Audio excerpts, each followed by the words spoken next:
Hi guys, I hope you're all well. As you know, because you know the date, it is the beginning of September and I wanted to do this video for a while now, so I want to talk about how to prepare for your best month ever. This is something I do at the start of each month to make sure that I make the most of that month and make sure that any goals that I have for the entire year are being kept up and I am working on them and basically just becoming the best version of myself, which everyone wants. So I thought I would impart my knowledge on how I prepare for my best month ever by also helping you prepare for it too.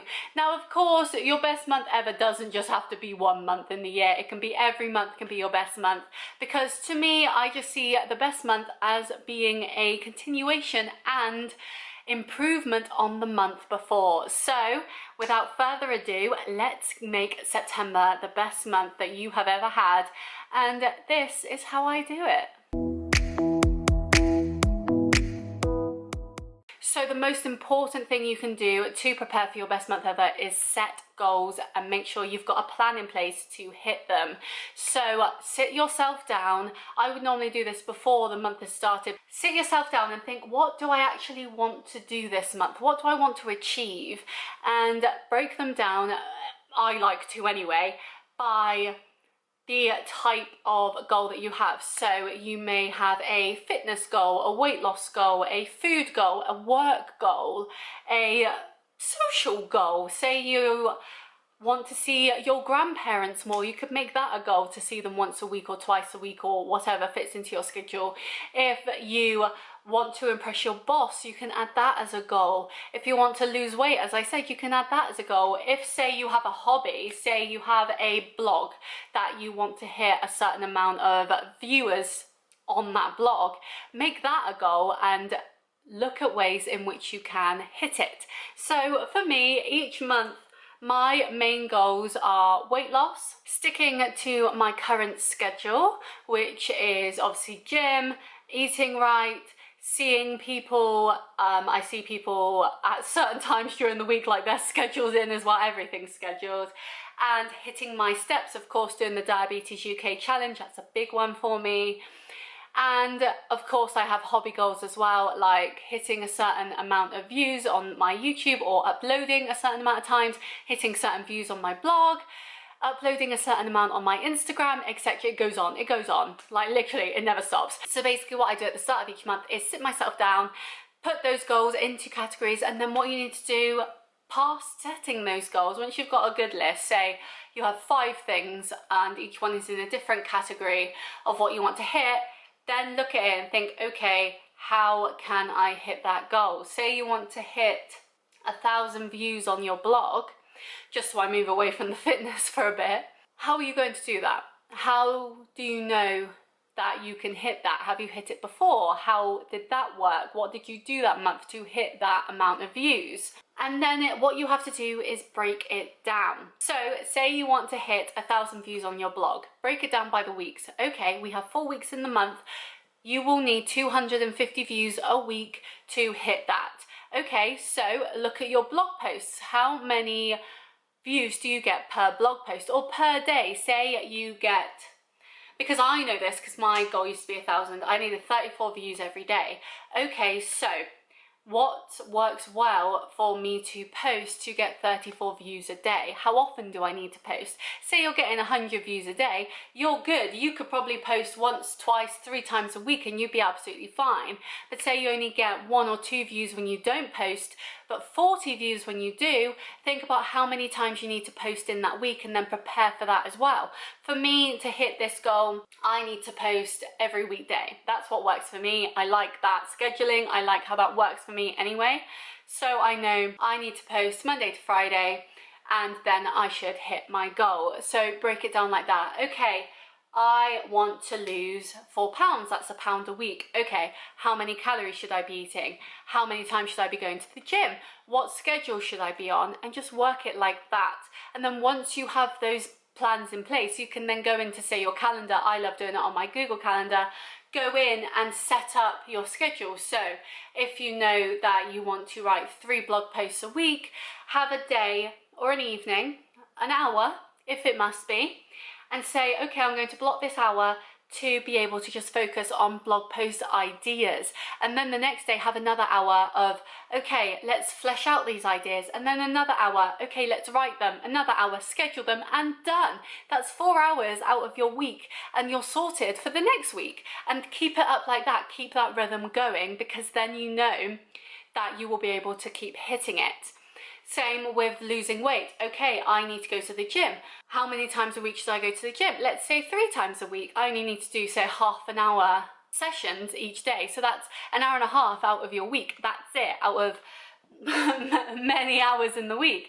So break it down like that, and then you will see the results over time. And then because you've broken it down by day and by week, you can then look back at it each week and think, okay, that didn't really work that week, or I gained weight that week. Why did I gain weight that week? Let's look at what I did and revisit it, rechange it, and make it different, so that the next week you can experiment again and see what works to keep it up for the next 2 weeks after that. And then hopefully you should be able to hit your goals by the end of the month. That's the easiest way to do it. Start with your end goal and then work backwards, and then you should be able to hit it.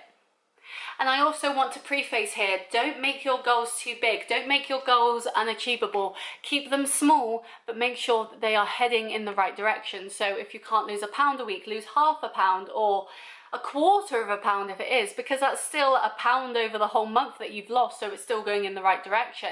If you can't hit 1,000 views a month, do 900, 800, whatever feels comfortable for you and your blog. So then when you revisit it and work with it, you can then think, okay, I hit 800 views that month, which gave me a good bit of serotonin, gave me a shot of dopamine, that's great. How can I then bump that from 800 views last month to 900 views this month, or 850 or 820 or 801? Anything is an improvement, and it's all about making those small changes, those small elements that will become the big elements later on when you start hitting those big monthly goals. The next thing to do when you're preparing for your best month ever is reflect on what went well last month. If you had a blog post that went viral, think about, could I redo that for next month? Say it was on something that was topical. What can you talk about that's topical this month that's still in your niche? If you found that posting, say you wanted a certain amount of views on your Instagram and you posted something at a different time, say 3 p.m. instead of your normal 7 p.m.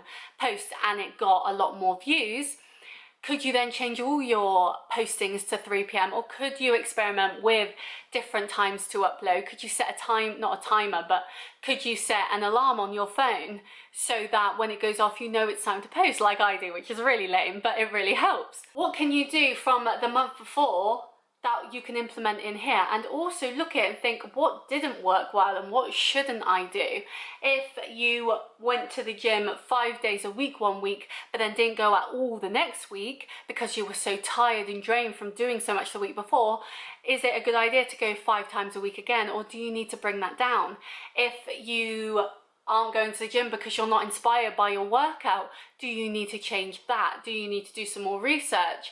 If you have started falling out of love with your lunches at work or your breakfasts, do you need to change that up so you are enjoying it again, so you are more likely to keep eating it and staying in your calories?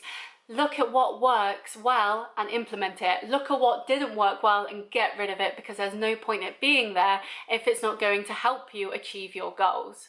And the final thing, the third tip, is write this down or save it somewhere that you'll remember it. I like putting things in my notes. I've also mentioned my Google Calendar. Basically put it somewhere where you know you will be able to easily see it. I have a vision board on my desktop as well for my yearly goals, so I'm able to constantly look at that whenever I open my desktop and know that that is what I am striving for, and anything that isn't helping me get there is gone because there's no point having it, because it's not going to help me hit my goals. So write it down, whether that's in a notebook, whether that's as images on your desktop background, whether that's in your notes, whether that's post-it notes that you stick on your wall, wherever it may be. Make sure that you can see it often so you can constantly remind yourself where you want to be and making the correct choices that will get you there. There's no point making goals that you remember in your head for one day and then the next day you think, what was that? What was my plan? Because that's not going to help you. So make sure you write it down, make sure it's somewhere that you can easily find it and relive it and just look at it and think, this is where I'm heading. Because if you're constantly reminded of what you want to be at, where you want to be, where you want to go, then having it in front of you will constantly remind you of that, and you're more likely to keep it up. Hey, editing Shona here. So I filmed this video when it was super hot. It was the like 40-degree heat wave, I think. And basically I have lost half my footage because it was so hot. So I am here to tell you that we were at the end of the video anyway. I don't have a thumbnail for this now, so that's fun. But yeah, I hope you enjoyed this video. I hope you take these tips on with you and can implement them into your life and what you want to do and who you want to be. And if they do help you, let me know. And if you have any others that help you too, because I'm always up for trying new things, then also let me know, because I would love to give them a shot. But yeah, I hope you enjoyed this video, and I will see you next week. Bye!